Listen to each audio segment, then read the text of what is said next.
Hi, my name is Cece Treadway, and welcome to my energy update for February 2021.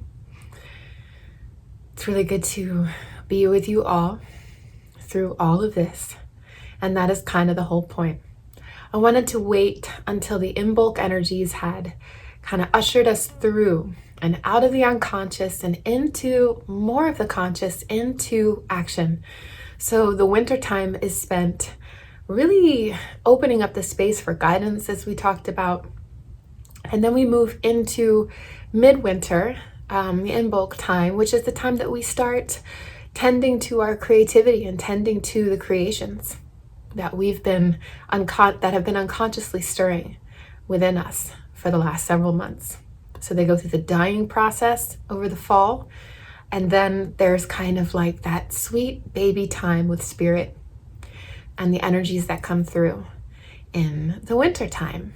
Now, I know that a lot of you also spent a good portion of your year last year while sheltering in, really working on your long-term vision. Finally, we had the time. Finally, we weren't so distracted. I know that's not everybody's experience, but that was a lot of people's experiences. There was less procrastination and more time to really sink into those long-term goals and set yourself up for them. So now we're starting to feel that on top of the fact that many of us have achieved pulling off those long-term plans, the energy in the world is changing to support it. The astrology is changing to support, starting to take action. So you may feel that there is a massive shift in energy right now. You may be experiencing that there is like a tectonic plate shifting occurring right now.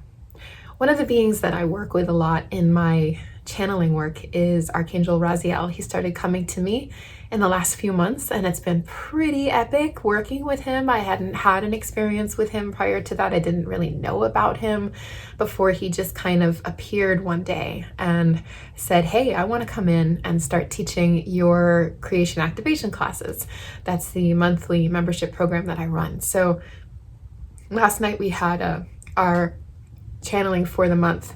So I wanted to share some of those things. And one of the things he said was that there is a transfer of energy going on right now that is profound. That through this time of sheltering in, we have been able to crystallize what's important to us.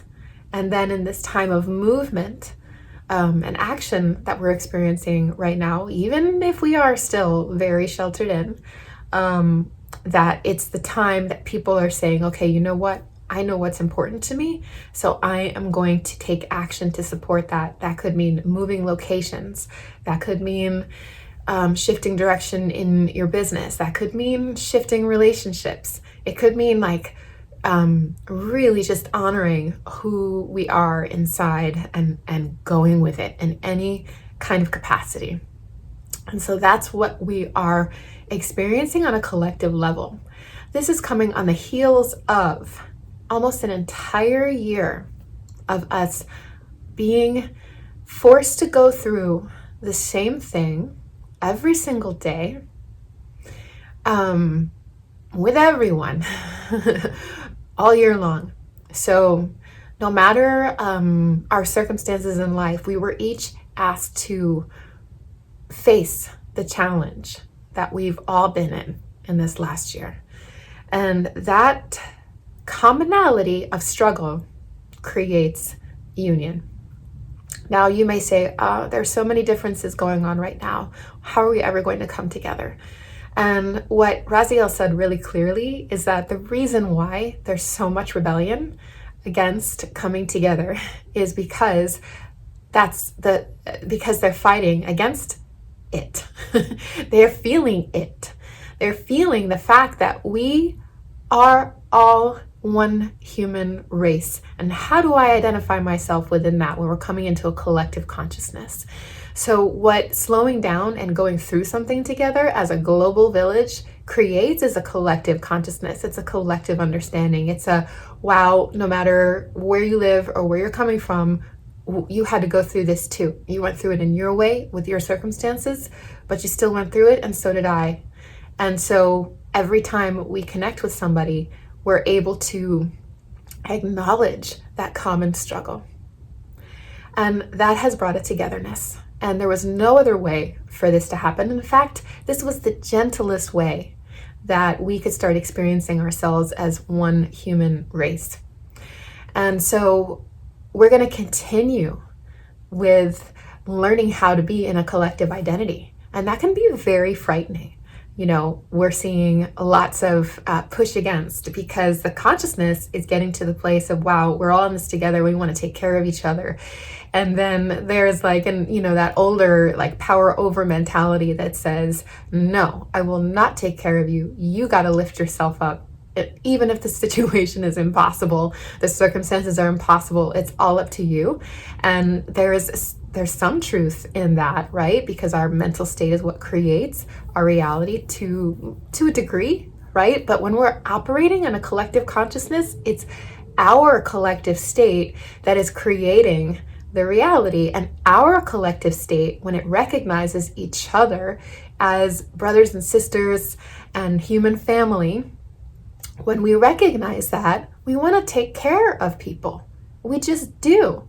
And we want to see everybody rise into their potential and their success. But when it comes from the paradigm of truly caring for one another and not dominating over and having, operating from such an extreme hierarchy, when we're able to sit in the circle with each other, then we just naturally are going to take care. When we allow love to flow from our hearts, we want to care for another. We want to give to another. It's a natural human reaction. When you love someone, you give to them. When you're scared, when you feel like there's not enough, then you're going to hoard and you're going to feel like you need power over others. So if you understand that we're in a collective experience, then everybody is sharing power. So some would say, well, that doesn't sound good to me. That sounds like socialism.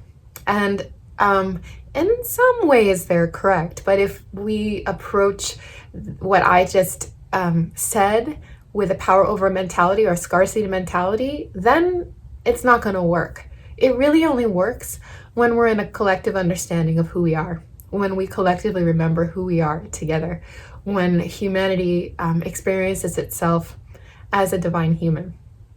But that's not even necessary. Like, even though I love to ignite people into their divine connection, that's not totally necessary to experience ourselves as like a collective consciousness or as the one human race, right? We don't really need that. That's great. But going through something like we've been going through this last year, that is more than enough to create the awareness. That's more than enough to create a commonality, a common limitation from which to surrender to or fight against. So we've been doing it, and what this has done is it's created an environment of less distraction on so many levels, and also frustration on so many levels, and that allows the human spirit to rise. And we saw that because so many human rights issues were brought to the forefront. We saw the BLM movement, it was like this force of energy just rose. And in the United States here, I want to say that those protests were so peaceful comparatively with others that you see. That energy was so inspiring that BLM is now, I heard, and it could be, I should fact check this first, but I heard that the BLM organization itself was nominated for a Nobel Peace Prize because of how it brought human rights issues and social justice to the forefront of our minds. And we have enough people understanding that that is actually a big deal, that it matters, that the realities of people of all colors matter. Now, I'm not trying to all lives matter. Black lives matter, because Black lives matter. And the generosity of that force of the human spirit that flowed through that movement that created solidarity amongst the Black community. Frankly, it affected us all. There was no way for it to not affect us.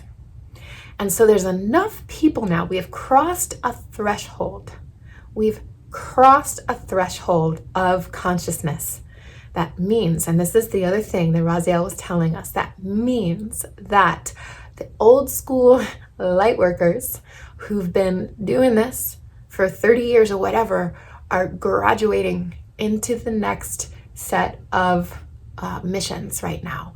So there are many light workers who may have experienced a death of their own identity. And a lot of people have been experiencing identity deaths because we are dying from one identity to the next right now. As a light worker, one of the greatest things you may have faced in the past 3 to 6 months is this whole dark versus light, light versus dark, like the Star Wars mythology that lives within us. That has to die.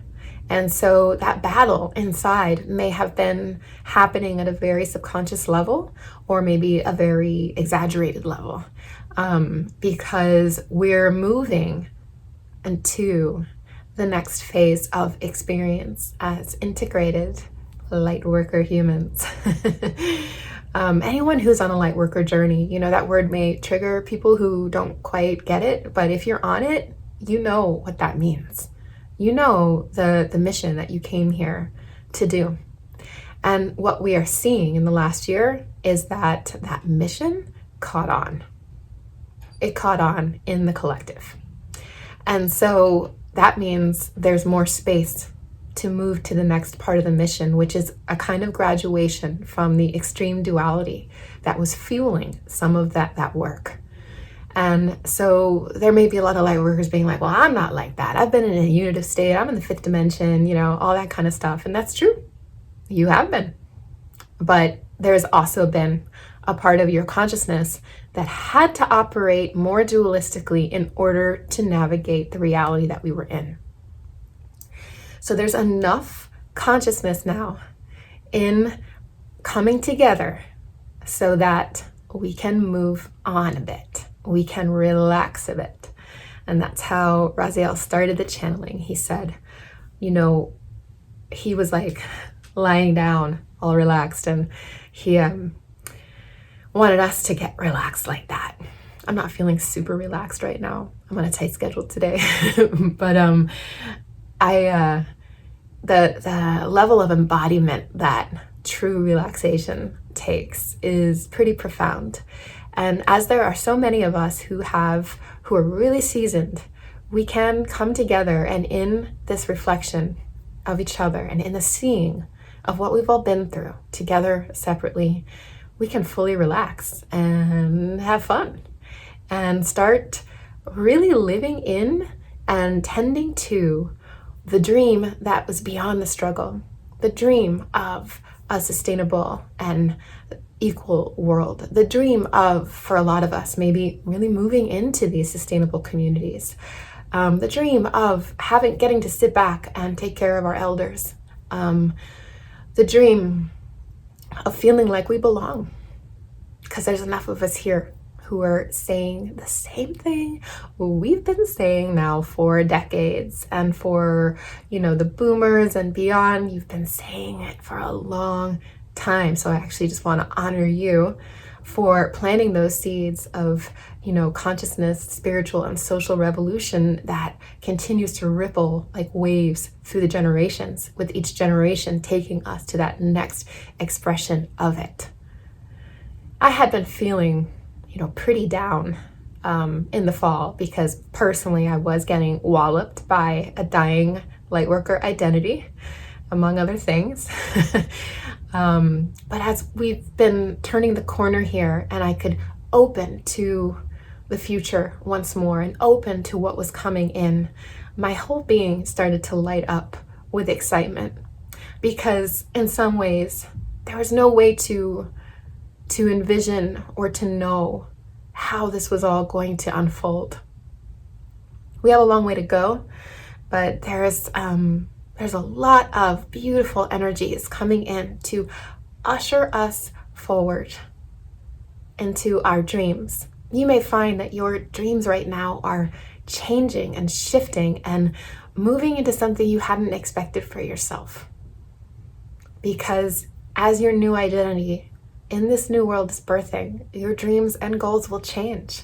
And we are truly living in a time where getting to experience the change of our goals as kind of a regular thing is becoming more normal. And there's actually structure that is built in the energetic levels and on the physical levels to support this sort of the network, living in a network. And so we are definitely going to be experiencing ourselves as a network as much as we experience ourselves as individuals. And I'm not exactly even sure what that really means or feels like. I just know I've been getting more glimpses, and that's just what I've been told. So I'm passing on what I've been told. So other things, like something exciting that happened in the last week, right, was Elon Musk got on Clubhouse. Clubhouse is this new social media app, which is an incredible expression of where we are right now. It's very, very ethnically diverse, and people are getting to speak. We're not just limited to this writing, the writing that doesn't express our emotion, the writing that doesn't leave us accountable, because people can just say what they want to say and move on, and there's no consequences. When you're actually sharing with speaking, you get to hear the richness of people. You get to hear their maturity. You get to feel their heart. You get to feel their care. And from jumping in on a lot of these conversations and hearing Elon, we get to also relax and be casual with each other. And it's been fascinating because we haven't had the opportunity to be in real conversation with each other in a long time. We got way too used to the fragmenting of our thoughts, our emotions, our ideas, and our experiences in these short format writing things that just, quite frankly, kind of suck. Or it's like this, right? Like I'm talking at you on YouTube, which is incredibly valuable. I listen to YouTube and watch YouTube all the time for inspiration and for knowledge. It's been a lifeline for many years. On apps like Clubhouse, we're getting to actually be in conversation with each other. And everybody as a network, as a collective, is important. And I think those things excited me. So when Elon Musk went on, he was so relaxed, and he was just sharing because he's so brilliant, right? A little eccentric, warm-hearted, but also out there, and you got to really feel him and feel where he was coming from and where his thoughts are going. And I don't know, I just thought it was so cool. And I thought there's such an advancement forward of ideas right now. So that it still holds true, and I really felt this when he was telling us that he had these monkeys hooked up to some sort of equipment that they could play video games now. And he was going on about how he had decked out his monkey, housing, and how people were really impressed with how well he was treating his monkeys. And I was just sitting there thinking about these monkeys playing video games in some sort of luxury monkey suite, and how bizarre that is. How absurd in a way it is. But this is where we are, because the forward thinkers and doers and creators, they are unafraid to follow these thoughts. And it might seem a little crazy to us or maybe not that cool. On the other hand, it's happening, and there's enough people who are on board with it to see that those dreams get actualized. There are enough people who want their brains to process like computers, who want chips. And another thing that Raziel said was listen, because we're in such a network, whether you have a chip in your brain or you don't, your brain is going to upgrade to thinking and processing and experiencing in a very, very fast way. And so we're going to be experiencing that expansion while we're also still experiencing the heart of our humanity. And of course, in my work, I've been trying to bring people into their hearts, to the earth, womb medicine, all this stuff.